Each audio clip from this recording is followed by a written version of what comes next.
And welcome to a special edition of Hannity's America. We're just about a week from the presidential election, and after 2 long years of covering these candidates, tonight I make my final case. All the reasons why, in my opinion, that Barack Obama is not ready to be the president of the United States. Now, we're going to count them all down right here tonight, the top 10 reasons you need to keep in mind on Election Day.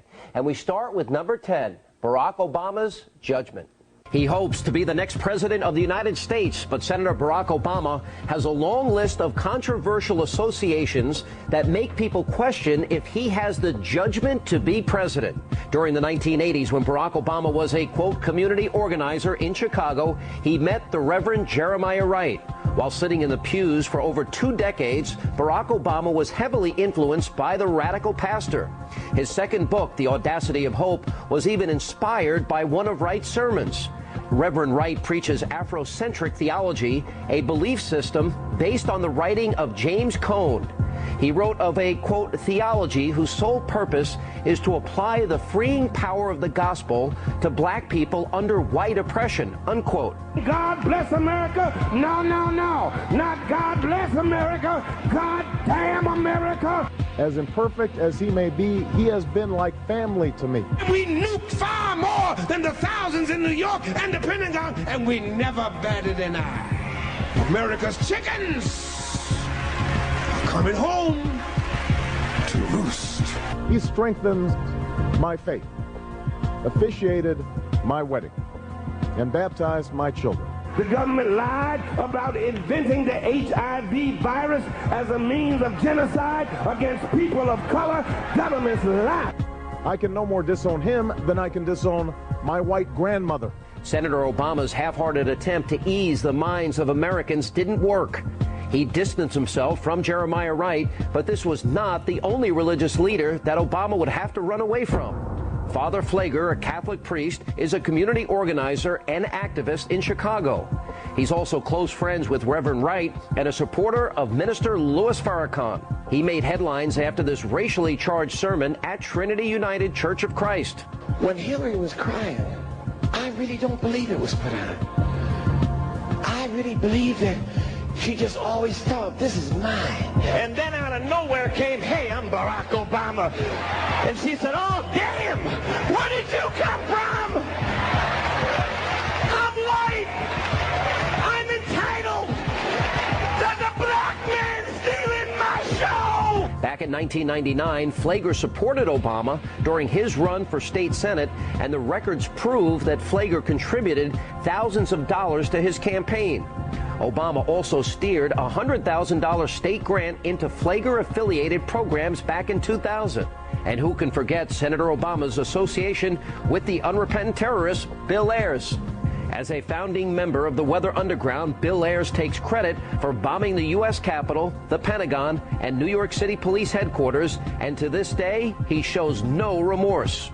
In an article that was published in the New York Times on September 11, 2001, of all days, Ayers is quoted as saying, quote, I don't regret setting bombs. I don't feel we did enough. Since the controversial relationship was exposed, Obama and his campaign have tried to downplay this association.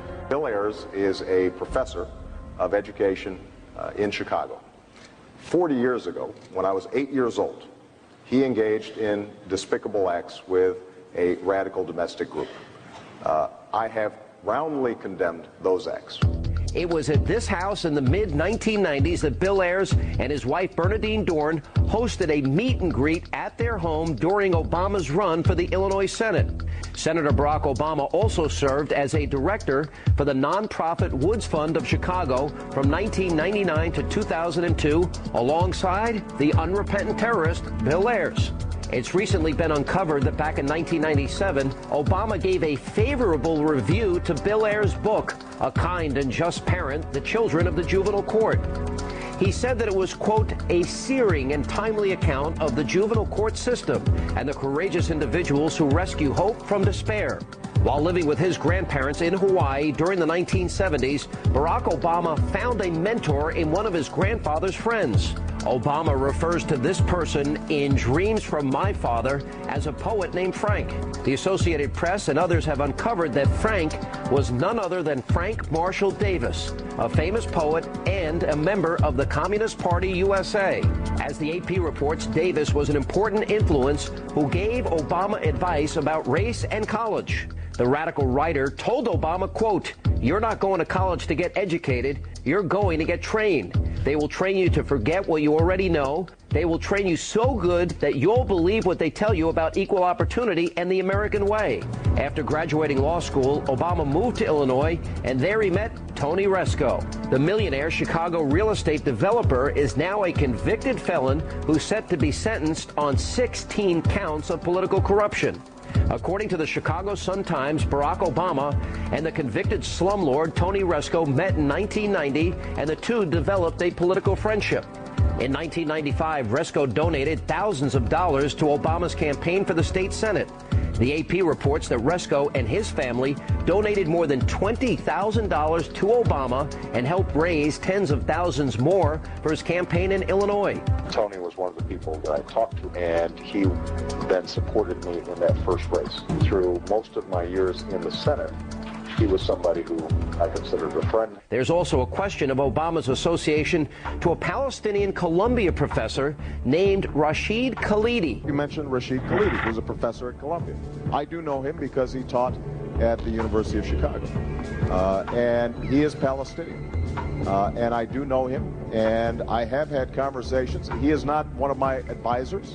The LA Times reports that many of Khalidi's opinions are troubling to pro-Israeli activists, such as his defense of Palestinians' right to resist Israel. And in 2000, the Khalidis held a fundraiser for the Obama campaign.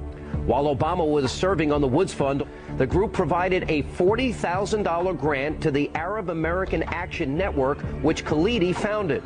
And as controversial associations, they don't stop there. There are even questions about who helped Obama get accepted to Harvard. As the Politico reports, Percy Sutton, a former borough president of Manhattan, claims that he was asked to write a recommendation for Barack Obama. I was introduced to him by a friend who's raising money for him. The friend's name is Dr. Khalid Al-Mansour. And his introduction was, there's a young man that has applied to Harvard. Would you please write a letter in support of him? Khalid Al-Mansour is a former mentor of the Black Panther Party, a black nationalist, and an outspoken enemy of the State of Israel. And God cursed the black in the book of Genesis. So white people don't feel bad. Whatever you do to them, they deserve it. God wants you to do it. The Obama campaign denies that the Illinois senator knew Khalid Al-Mansour. So how can we trust this guy? Barack Obama wants to be the leader of the free world, but he wouldn't even be able to become an FBI agent with this list of radical figures. He would never pass the basic background check. Because of his controversial associations, it's only fair that the American people get to question whether or not he has the judgment to be your next president of the United States of America. And coming up, reasons 9 and 8 why not to vote for Barack Obama. From community organizer to media darling, we'll show you how the liberal media is packaging and selling him to you.